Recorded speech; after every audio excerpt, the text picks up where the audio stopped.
수술 받고 나면 내가 기억을 잃어버릴 확률이 높아. 그게 무슨 소리야? 무슨 기억? 아마도 모든 기억. 내가 아는 사람들, 장소들, 겪어온 모든 일들 다 잊어버리게 될 거란 얘기야.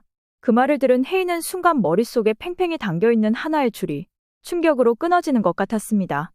앞에 서 있는 현우의 얼굴은 이미 보이지가 않았고 새하얗게 질린 얼굴로 비틀비틀 걸어가며 얼른 이 자리에서 도망치고 싶었습니다.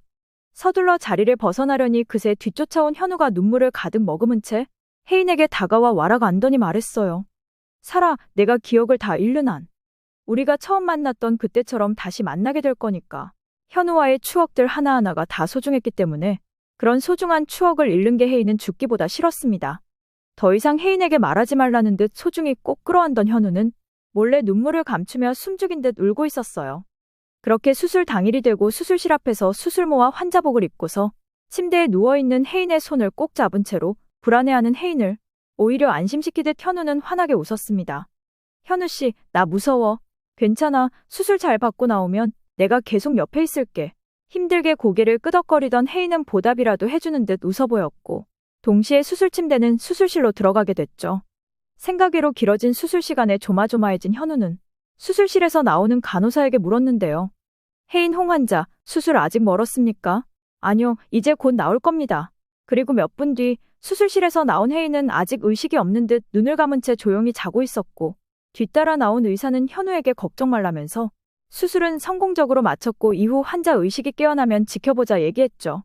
그렇게 병실 안에서 쥐죽은 듯 자고 있는 혜인의 얼굴을 지그시 바라보며 얼른 그녀가 깨어나 환하게 웃으면서 사랑한다고 안아주길 바랬습니다. 그 시각 다른 곳에서 은성은 혜인의 수술이 성공적으로 끝났다고 자신의 부하 직원에게 건네들었고 동시에 속으로 제발 현우에 대한 기억이 다 사라지길 바랬습니다. 만약 그 기억이 정확하게 기억나지 않는다면 반드시 그 기억 속 주인공은 자기여야 된다며 검은 속내를 드러냈죠. 혜인아, 이제 진짜 네 옆자리는 내가 될 거야. 비자금도 내 손에 들어왔겠다. 이제 진짜 혜인만 내 손에 있으면 천하가 두려울 게 없었습니다. 차가워진 와인잔을 손에 쥔 채로 도로 위를 질주하는 차들을 보며 회심의 미소를 지었어요. 그리고 테이블 위에 올려진 핸드폰의 진동이 끝나갈 때쯤 발신번호를 확인한 뒤 미소가 사라진 은성은 끝내 전화를 받았습니다. 왜요? 너 기어코 혜인이 따라 독일 간 거니? 지금 시기가 어느 때인데. 자리를 비워. 전화기 너머로 앙칼진 모스리의 목소리가 흘렀고 은성은 귀찮은 듯 전화를 끊고는 신경질적으로 집어던졌습니다.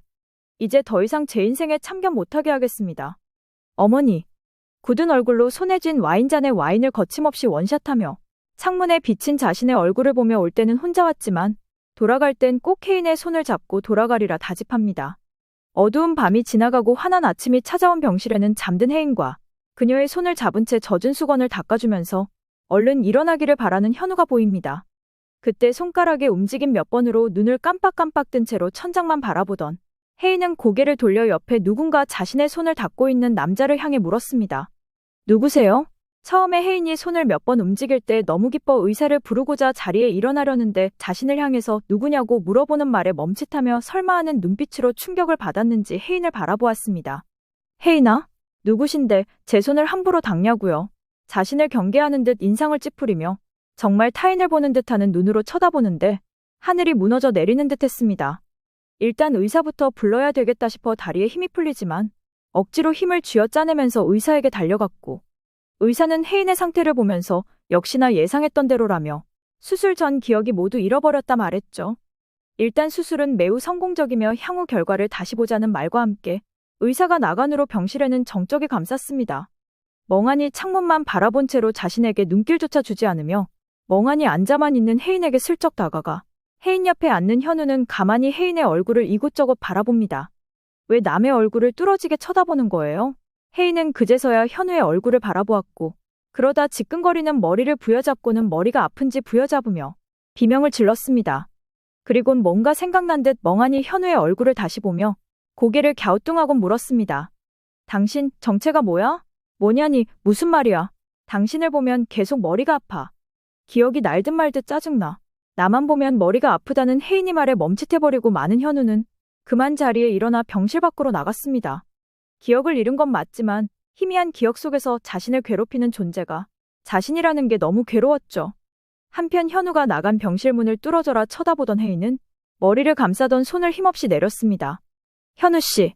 처음 현우가 자신에게 이 수술을 받게 될 시, 기억을 잃게 될 거라고 말을 했었고, 나보고 살으라고 했지만 도저히 자신의 인생에서 현우를 빼버리면 아무것도 없을 것이라 생각하며 수술을 거부했습니다. 하지만 수술은 성공적이라는 의사의 말과 염려했던 현우와의 기억은 전부 생생히 기억이 났고, 그런 현우를 속이면서까지 계획하려던 일이 있었죠. 독일 오기 전 은성이 자신을 따라 독일 오려는 정황을 알게 되었고, 내가 수술하는 걸 알게 됐다는 건 수술 후 후유증이나 수술 케이스에 대해서 자잘한 걸 다 알아봤을 터, 눈치 빠른 은성은 이 기회를 노려 자신의 옆에 두겠다는 의도를 미리 알아차린 거였습니다. 한 번뿐인 마지막 기회이고 완벽한 계획에 차질이 없으려면 가장 가까운 현우부터 속여야 하기 때문에 어쩔 수 없이 현우 앞에서 연기를 할 수밖에 없었고, 처음 현우의 슬픈 눈을 보며 포기할까도 생각했지만 은성이 가지고 간 비자금을 빼돌리려면 어쩔 수 없이 은성의 옆자리에 있어야 되는 현실에 다시 정신을 바짝 차리고 맙니다.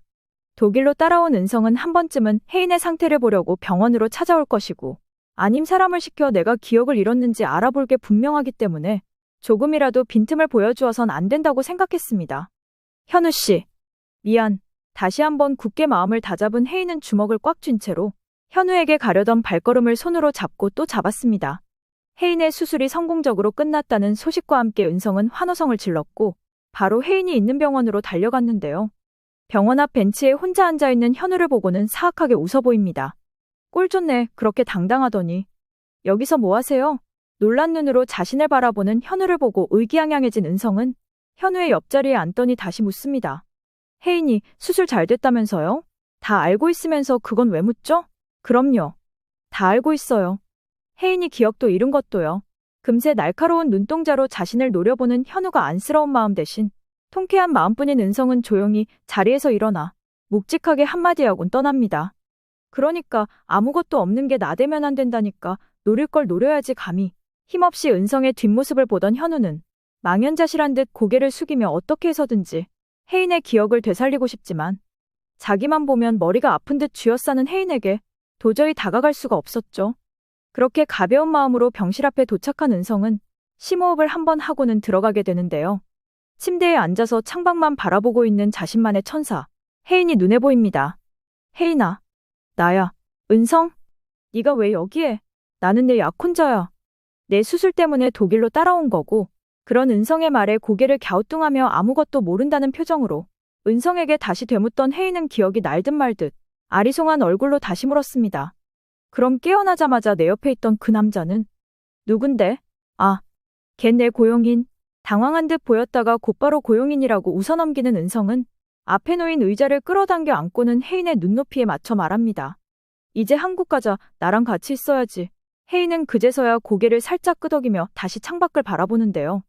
은성은 혜인이 고개를 돌리자마자 회심의 미소를 지으며 속으로 만세를 외쳤습니다. 드디어 꿈에만 그리던 혜인이 내 옆에 있다니. 어렸을 때부터 혜인의 옆에서 그녀를 지켜줘야겠다고 생각하면서 백현우와 같이 있던 혜인을 당장 데려다가 자신의 옆에 앉히고 싶었지만 무엇보다 자신을 혐오스러워하던 눈빛을 생각하면 마음이 아팠던 은성이었지만 지금은 텅 빈 공허한 눈빛으로 자신을 보며 이전과는 다른 혜인의 태도에 더 설레어하기 시작합니다. 수술 경과가 좋아 일찍 퇴원한 혜인은 은성의 부축을 받고 한국에 도착하게 되는데 한국에서 은성이 잡아준 호텔에 잠시 머물며 24시간 은성과 함께한 혜인이 더 이상의 인내심이 바닥을 드러낼 때쯤 본격적으로 은성을 떠봤습니다. 포털 사이트 보니까 메인이 우리 할아버지 돌아가신 얘기밖에 없던데 그게 사실이야? 그 말에 은성은 당황한 듯한 얼굴로 혜인을 보았고 혜인은 속으로 걸려들었어 하며 더 밀어붙입니다. 안 그래도 얘기하려던 참이었어. 어색하게 웃으며 이 분위기를 넘기려던 은성을 놓치지 않고 표정을 쫓던 혜인은 다시 한번 묻습니다. 아, 그래? 우리 약혼식은 언제랬지? 내 수술 때문에 미뤄졌고 곧 잡아야지. 안 그래도 말해주려고 하던 참인데 난 너에게 뭐든 다 줄 생각이야. 그게 내 심장이래도. 무섭게 희번득한 은성의 눈빛에 혜인은 속으로 토악질이 났지만 꾹 참고는 아무것도 모르는 표정으로 바라보았고 은성은 혜인의 손에 카드 한 장을 쥐어줍니다. 이게 뭔지 알아?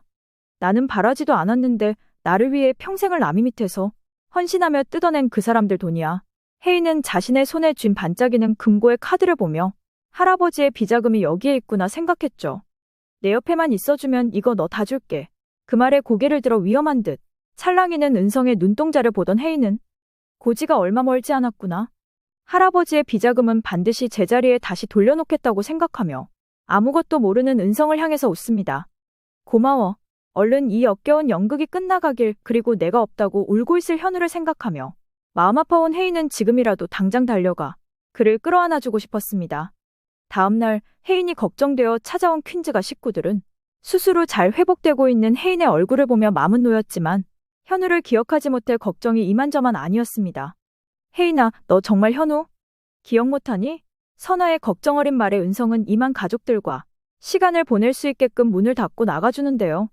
그때 얼른 범준에게 카드키를 건네주는 혜인은 밖에서 은성이 들으세라 조용히 얘기하며 말합니다. 아버지, 지금은 묻지도 말고 제가 하자는 대로 해주세요. 지금 당장 그 금고에 가서 할아버지 비자금 빼내주세요. 얼른요. 그 말을 들은 범준은 그제서야 혜인이 할아버지의 비자금을 손에 넣기 위해서 은성을 속이는 연극을 하고 있음을 알고는 알겠다며 카드키를 누가 볼세라 얼른 주머니에 넣습니다. 그렇게 혜인에게 다녀온 범준은 혜인이 얘기한 금고로 찾아가 담당 관계자에게 카드키를 건네주니 문이 열렸고 그제야 보이는 아버지의 피땀 눈물 같은 비자금을 확인하곤 사람을 시켜 비자금을 빼내어 아무도 모르게 다른 금고에다가 비자금을 숨겼습니다. 완벽하게 일처리가 끝났음을 알게 된 혜인은 모두가 자고 있을 새벽녘짐을 싸고는 현우의 오피스텔 앞에 도착합니다. 비밀번호를 입력한 후 소파에서 새우잠을 자고 있는 현우의 얼굴을 애지중지 쓰다듬던 혜인의 손을 덥석 잡는데요. 혜인아, 눈을 뜨며 이게 꿈인지 생시인지 멍하게 앞에 보고 있는 혜인의 이름을 애타게 찾는 현우를 보곤 그만 끌어안습니다. 미안해 현우씨, 나 처음부터 기억 잃은 거 아니었어. 그렇게 처음부터 끝까지 자신의 계획을 다 얘기한 혜인은 현우의 환한 얼굴에 미안한 듯 웃어 보였고 현우는 자칫 잘못했으면 내가 위험해질 수 있는 상황이 생길 수도 있다면서 다음부턴 자신과 상의하라는 말을 끝으로 혜인을 안아주었습니다. 그리고 퀸즈그룹의 브레인 2명이 머리를 맞닿고 모슬의 모자를 어떻게 혼내줄지 계획하는데요. 구독과 좋아요는 사랑입니다.